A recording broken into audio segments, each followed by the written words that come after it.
जय हिंद दोस्तों।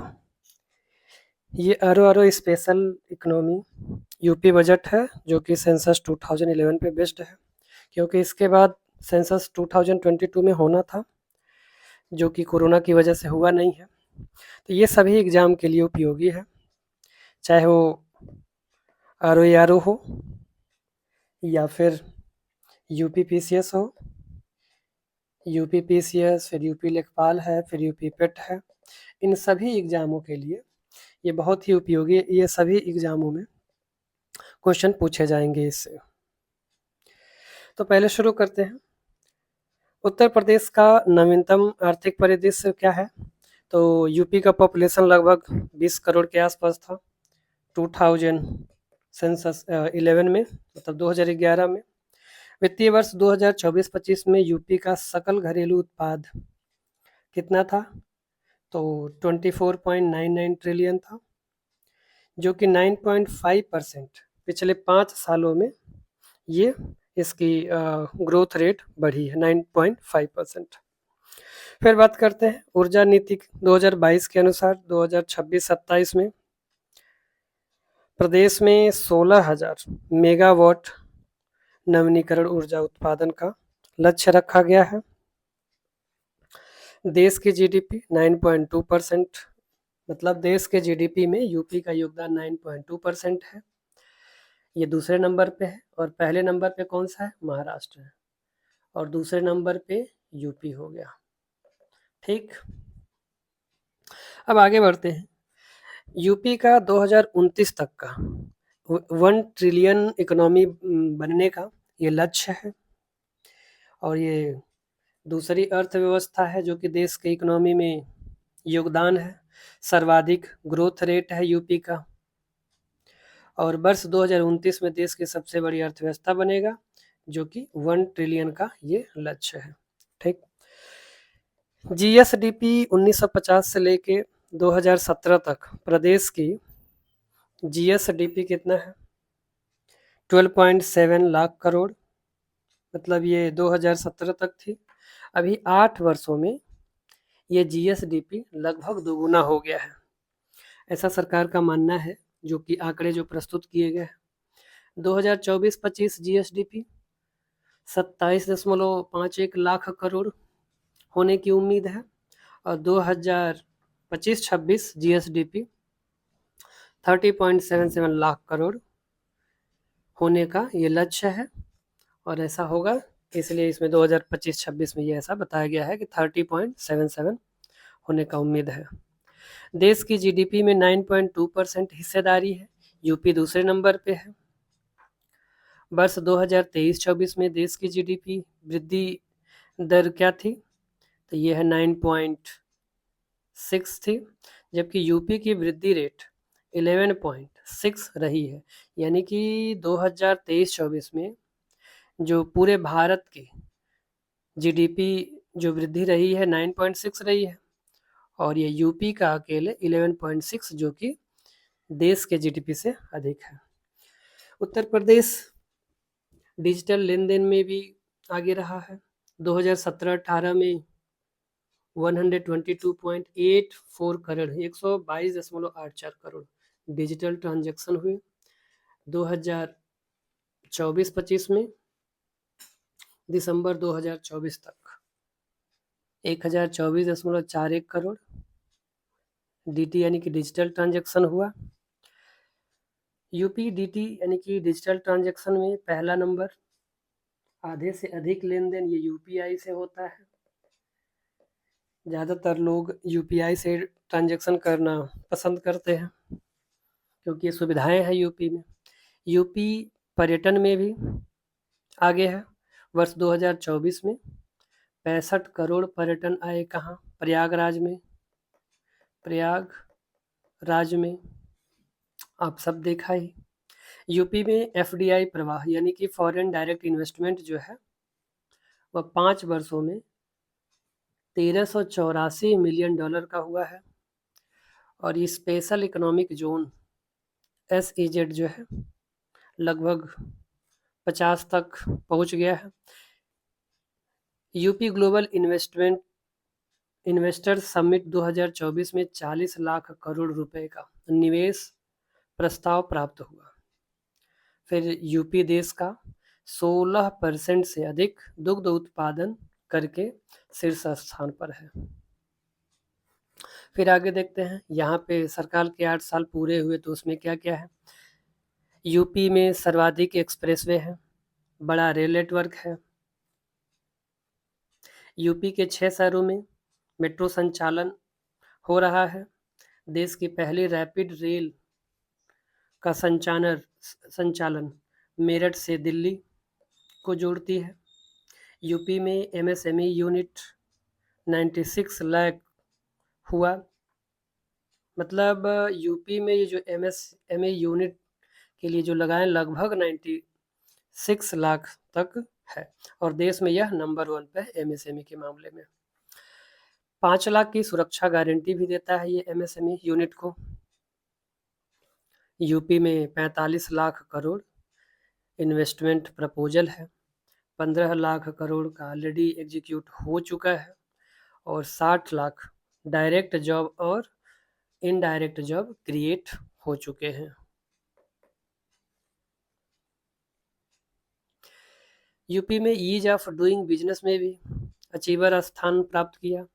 यूपी देश का लगभग 21% 21% खाद्यान्न पैदा करके शीर्ष स्थान पर है, मतलब पहले स्थान पे है। यूपी सर्वाधिक एक्सप्रेसवे हैं, सर्वाधिक एयरपोर्ट हैं और यूपी में सबसे अधिक अमृत सरोवरों का निर्माण भी किया गया है। अगस्त 2024 तक यूपी में विद्युत उत्पादन की स्थापित क्षमता 32,000 मेगावाट थी। कब? अगस्त 2024 और अभी बढ़ गया है। ये लेटेस्ट डेटा भी है। यूपी में निर्यात में प्रतिवर्ष 18% की वृद्धि हो रही है, यानी कि एक्सपोर्ट में कितना परसेंट की वृद्धि हो रही है? 18% की वृद्धि, यानी कि ग्रोथ रेट है, इंक्रीज हो रहा है। यूपी का राज्य सकल घरेलू उत्पाद लगभग 7% की दर से बढ़ रहा है। कितना? 7% की दर से। यूपी में सूक्ष्म लघु मध्यम उद्योगों यानी कि एमएसएमई की संख्या देश में सबसे अधिक है, यानी कि पहले नंबर पे है। यूपी में अर्थव्यवस्था में क्या है, ये जो primary sector, secondary sector, tertiary यानी कि प्राथमिक, सेकेंड, द्वितीयक और तृतीयक। तो प्राथमिक यानी कि जो कृषि है उसमें 24% का योगदान है। द्वितीयक यानी कि सेकेंडरी सर्विस में 30% का, जिसमें औद्योगिक आता है, 30% का योगदान है। और सर्विस सेक्टर में जो एजुकेशन सेक्टर जैसे और भी सेक्टर हैं उसमें 46% का, यानी कि प्रथम में 24, दूसरे में 30, तीसरे में 46, 24, 30, 46% का योगदान है। यूपी में प्रति व्यक्ति आय 93,514 यानी कि 93,514 है। यूपी में बेरोजगारी दर जो घटकर 3% रह गई है, ऐसा उत्तर प्रदेश सरकार का कहना है। अब जो भी रहा हो हमें तो मानना ही पड़ेगा, क्योंकि एग्जाम में आंसर को टिक करना, इसलिए। देश में सर्वाधिक खाद्यान्न उत्पादन में आगे है। देश में सर्वाधिक गन्ना उत्पादन में आगे है। देश में सर्वाधिक इथेनॉल उत्पादन में यूपी आगे है। और देश में सर्वाधिक युवा ऊर्जा में भी ये यूपी आगे है। देश की पहली सोलर सिटी कहाँ बन रही है? तो यूपी में, जो कि लखनऊ में है। और आज यूपी में 16 एयरपोर्ट हैं, जिसमें से 4 इंटरनेशनल है और 16 क्रियाशील हैं जो चल रहे हैं। वर्ष 2017 से पहले यूपी में 2 एयरपोर्ट थे। कहाँ कहाँ? एक लखनऊ और एक वाराणसी। लखनऊ में देश का सबसे बड़ा टेक्सटाइल पार्क बनेगा, जो कि 300 करोड़ से में लगेगा उसमें बनाने में। Sant Kabir Nagar PA Mitra textile and apparel park limited, ये इसका नाम है।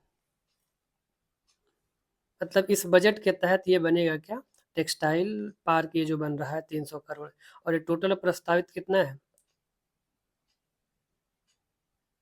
1 मिनट, ये 300 करोड़ है, हाँ ठीक है।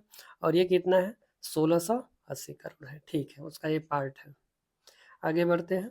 देश का पहला एआई सिटी लखनऊ में बन रहा है। कहाँ बन रहा है देश का पहला एआई सिटी? लखनऊ में।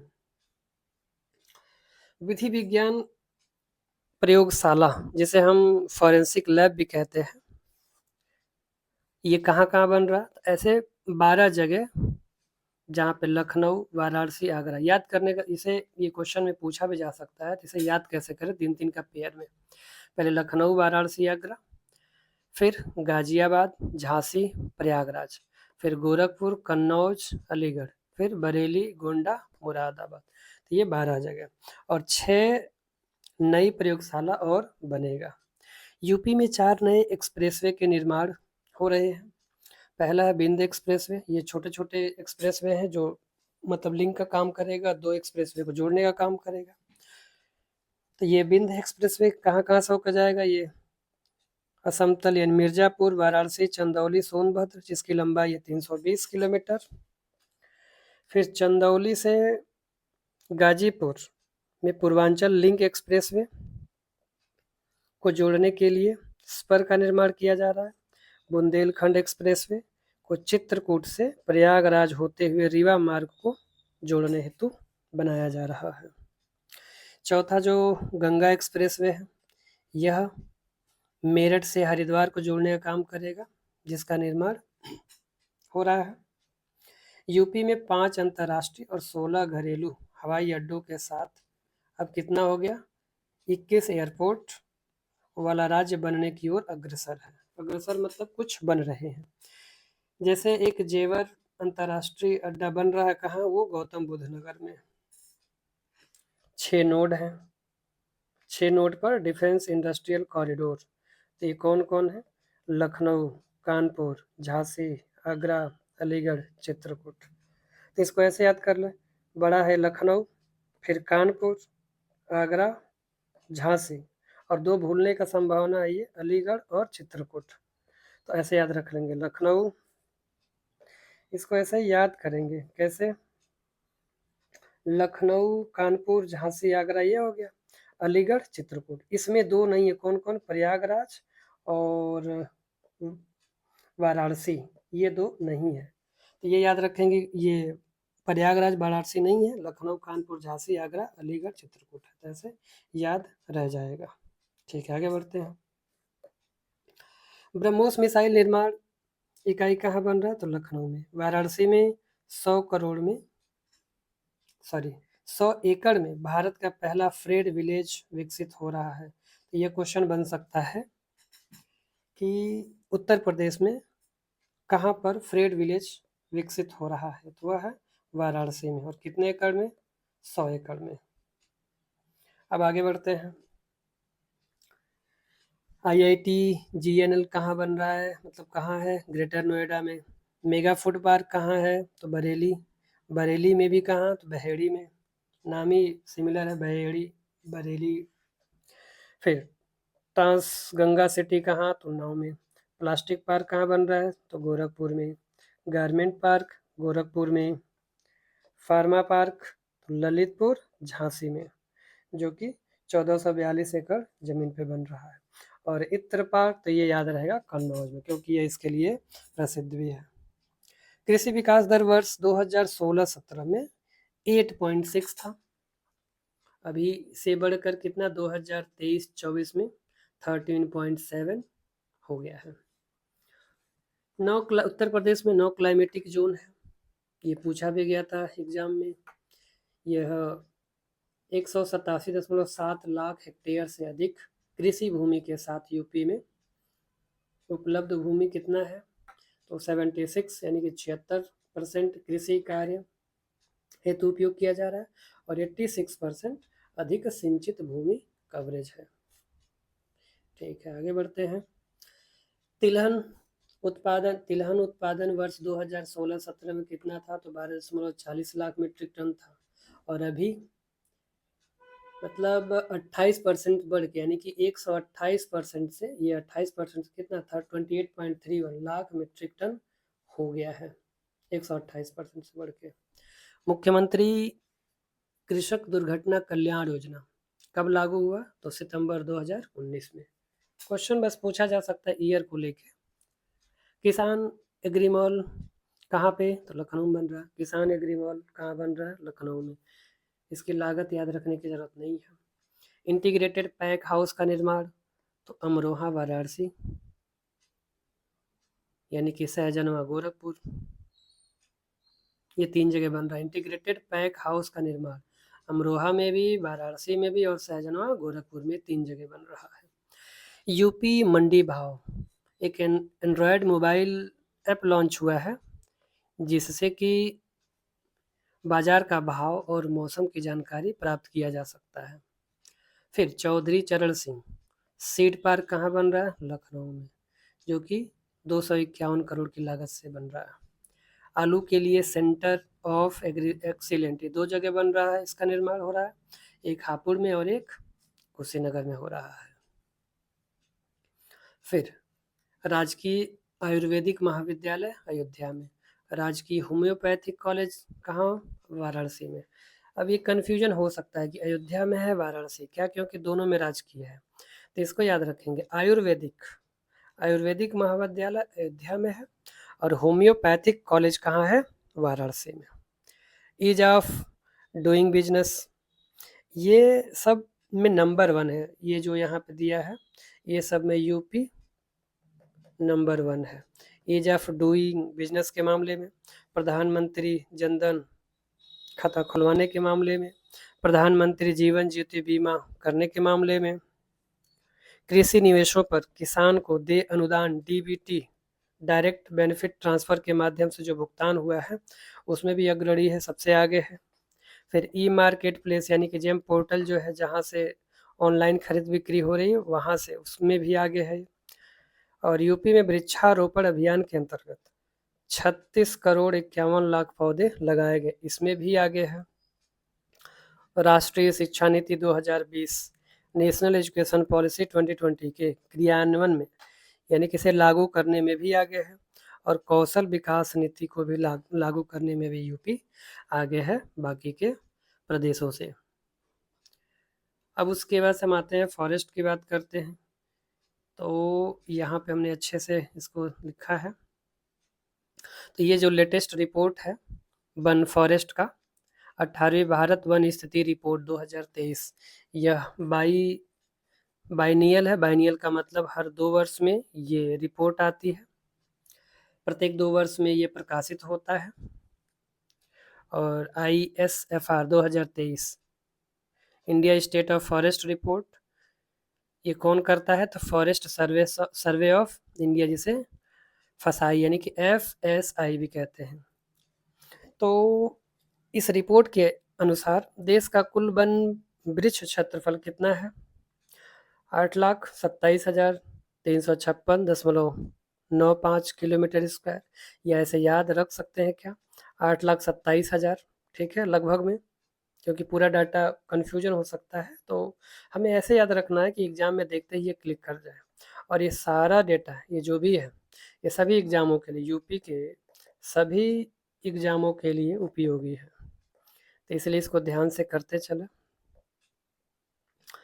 जो देश का भौगोलिक क्षेत्र है वह है 25.17%, इसको तो ऐसे ही याद रखना है।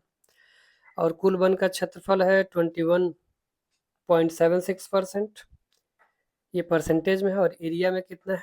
7,15,342.61 किलोमीटर स्क्वायर। वृक्ष रोपण यानी कि जहाँ पे वृक्ष लगाया गया है वो 3.41 है, और इस दोनों को मिलाएंगे तो ये हमें मिल कहाँ गया, 1 मिनट, यानी कि ये जो दिख रहा है आपको, ये कुल वन हो गया, और ये रोपाई का मतलब ये भी है। हाँ ठीक है, ठीक ठीक। तो ये वृक्षरोपण परसेंटेज में दिया है 3.41% है, और गैर वन जिसमें वन नहीं है वो 73.5% है। और एरिया में हो जाएगा 24,16,489.29 किलोमीटर स्क्वायर। देश का भौगोलिक क्षेत्रफल इन टोटल कितना है? 32,87,468.88 किलोमीटर स्क्वायर है। तो देश का भौगोलिक क्षेत्रफल कितना है वन के लिए? तो 25.17% है। फिर उसके बाद से वृक्षारोपण वाला 3.41 है। गैर वन क्षेत्र 73.5% है और देश का भौगोलिक ये है 32,87,468.88। क्षेत्रफल के हिसाब से सबसे अधिक वन मध्य प्रदेश में है, जो कि 77,073 किलोमीटर स्क्वायर है। और मध्य प्रदेश के बाद आता है अरुणाचल प्रदेश, जो कि नॉर्थ ईस्ट में है। ये नॉर्थ ईस्ट यानी कि अगर हम इंडिया का मैप ऐसे बनाएं, ऐसे करके, ऐसे, तो ये है इधर नॉर्थ ईस्ट। ठीक, ये हो गया मध्य प्रदेश और यहाँ पे नॉर्थ ईस्ट यानी कि यहाँ पे आएगा अरुणाचल प्रदेश। फिर छत्तीसगढ़, यानी कि मध्य प्रदेश, अरुणाचल प्रदेश, छत्तीसगढ़। कुल भौगोलिक क्षेत्र के संबंध में वनावरण के प्रतिशत की दृष्टि से, अगर प्रतिशत की दृष्टि से देखते हैं देश में सबसे ज़्यादा वन कहाँ है, तो वह है लक्षद्वीप में 91.33%, मिजोरम में फिर उसके बाद 85.34%, फिर अंडमान निकोबार 81.62% है। तो ये 3 ऐसे हैं जो याद रखना है, ये पूछा जा सकता है कि सबसे ज़्यादा कहाँ है, या फिर ये क्रम से असेंडिंग डिसेंडिंग ऑर्डर में भी, आरोही अवरोही में भी करने को आता है। अब राज्यवार वन प्रतिशत की दृष्टि से देखें, मतलब राज्य में, ये लक्षद्वीप क्या है, एक केंद्र शासित प्रदेश है, यानी कि यूटी है, ये यूटी। ठीक, अब आते हैं राज्य में, यानी कि स्टेट में, तो सबसे पहले मिजोरम, फिर अरुणाचल प्रदेश, मेघालय, मणिपुर, नागालैंड। ठीक है, कैसे? मिजोरम, अरुणाचल प्रदेश, मेघालय, मणिपुर और नागालैंड। तो ये हो गया राज्य के अकॉर्डिंग। ठीक है, आगे बढ़ते हैं। अब है ये थोड़ा सा अलग है, एसडीजी, ये आता भी है, क्वेश्चन पूछा भी है। सस्टेनेबल डेवलपमेंट गोल, जो कि सतत विकास लक्ष्य 2030 एजेंडा बनाया गया है कि देश से पावर्टी, हंगर, ये सब खत्म करने के लिए। तो पहला क्या है एसडीजी? नो पावर्टी, फिर जीरो हंगर, तीसरा गुड हेल्थ एंड वेलबींग, चौथा क्वालिटी एजुकेशन, पांचवा जेंडर इक्वालिटी, 6 हो जाएगा clean water and sanitation, 7 affordable and clean energy, 8 हो जाएगा decent work and economic growth, 9 में ऐसे याद कर सकते हैं, 3 आई है क्या, इंडस्ट्री, इनोवेशन एंड इंफ्रास्ट्रक्चर। तो ये 9 नंबर पे, ये क्रम से ही याद करना, अगर क्रम से याद नहीं करते हैं तो गलत हो जाएगा, क्योंकि अभी आगे क्वेश्चन देखेंगे ऐसा ही है। 10 है reduced inequality, 11 sustainable cities and communities, फिर ये है 12 रिस्पॉन्सिबल कंजप्शन एंड प्रोडक्शन। इसका मतलब ये है कि ये नहीं कि मिला है तो खूब यूज करते जाए, आने वाली पीढ़ियों, जनरेशन के लिए भी हमें ध्यान रखना है, छोड़ना है। छोड़ना का मतलब ये है कि उनके लिए भी हमें बना के जाना, तो वही रिस्पॉन्सिबल कंजप्शन, ये नहीं खूब ठूसे जा रहा है, ठूसे जा रहा है। 13 में क्या है, क्लाइमेट एक्शन, 14 में लाइफ बिलो वाटर, फिर 15 में है लाइफ ऑन लैंड, 16 में peace, justice and strong institution, 17 में है पार्टनरशिप फॉर द गोल। इसको याद करने का मैं तरीका बता देता हूँ कैसे याद करेंगे। शुरू का 2 तो याद रहेगा, क्यों, कैसे? क्योंकि पहला है नो पावर्टी, दूसरा है जीरो हंगर। तो नो पावर्टी मतलब देश में कोई गरीब ना रहे, गरीबी ना हो, और जीरो हंगर कोई भूखा ना सोए, भूखा ना रहे, ये हो गया। तीसरा है गुड हेल्थ, अगर नो पावर्टी जीरो हंगर है तो गुड हेल्थ और वेल बीइंग आएगी। ठीक है, तो यहाँ से याद हो जाएगा तीसरा, good health and well being. अब गुड हेल्थ वेल बीइंग है तो एजुकेशन अच्छा होगा, तो क्वालिटी एजुकेशन मिलेगा, और क्वालिटी एजुकेशन है तो जेंडर में कोई डिस्पैरिटी नहीं होगी, मतलब जेंडर इक्वालिटी रहेगी, मेल फीमेल में कोई अंतर नहीं करेगा। फिर इसके बाद अगर ऐसा है तो हमें क्लीन वाटर और सैनिटेशन मिलेगा। अगर क्लीन वाटर सैनिटेशन मिल रहा है तो इसका मतलब अफोर्डेबल और क्लीन एनर्जी भी मिलेगा। ठीक, अब क्लीन एनर्जी भी मिल रही है तो डिसेंट वर्क और इकोनॉमिक ग्रोथ भी होगा। फिर इकोनॉमिक ग्रोथ हो रहा है तो इंडस्ट्री, इनोवेशन और इंफ्रास्ट्रक्चर बढ़ेगा, और इंडस्ट्री, इनोवेशन और इंफ्रास्ट्रक्चर हो रहा है तो इनइक्वालिटी घटेगी, रिड्यूस होगी, यानी रिड्यूस्ड इनइक्वालिटी। और रिड्यूस्ड इनइक्वालिटी है तो इसका मतलब बाकी चीज़ें क्या, सस्टेनेबल होगा, सस्टेनेबल सिटीज़, कम्युनिटीज़ हो जाएगा। अगर ऐसा है तो रिस्पॉन्सिबल कंजप्शन होगा, कोई भी एक्स्ट्रा ठुसाई मतलब कोई मतलब आगे के लिए भी हम सोच के चलेंगे, यानी कि रिस्पॉन्सिबल कंजप्शन होगा और प्रोडक्शन भी होगा। अब अगर ऐसा है तो हम क्लाइमेट पे ध्यान देंगे, यानी कि क्लाइमेट एक्शन। अब इसके बाद से यहाँ पे इसमें कन्फ्यूजन होगा 14 और 15 में, क्योंकि लाइफ बिलो वाटर है और लाइफ ऑन लैंड। तो सबसे पहले ये सोचेंगे हमें पानी चाहिए, पानी यानी कि पानी के अंदर जो जीवन है उसके बारे में सोचना है, यानी कि 14 है लाइफ बिलो वाटर, और फिर लाइफ ऑन लैंड। और ये सारी चीज़ें अगर है तो पीस, जस्टिस और स्ट्रॉन्ग इंस्टीट्यूशन होगा, और इसके बाद से लास्ट हो जाएगा पार्टनरशिप फॉर दी गोल्स। तो ये रहा क्या, SDG।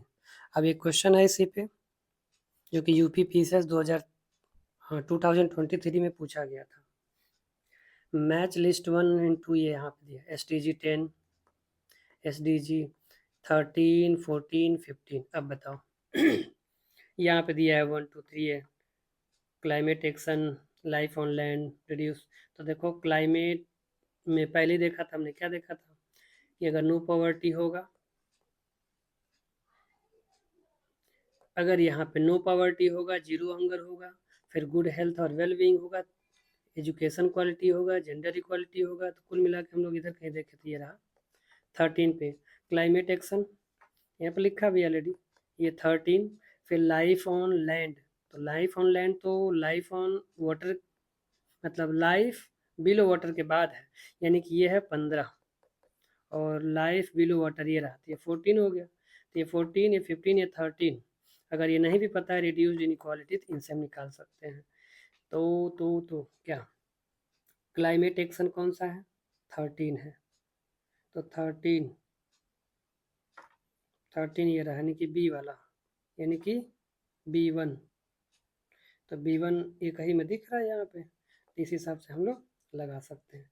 लेकिन ये रिड्यूस्ड इनइक्वालिटी क्या था, तो ये है 10, ये रहा 10। तो ये आगे भी आ सकता है, इसलिए इसको तैयार करें। फिर आगे के सीरीज में हम लोग क्वेश्चन और बाकी चीज़ें देखेंगे। तब तक के लिए धन्यवाद, थैंक यू।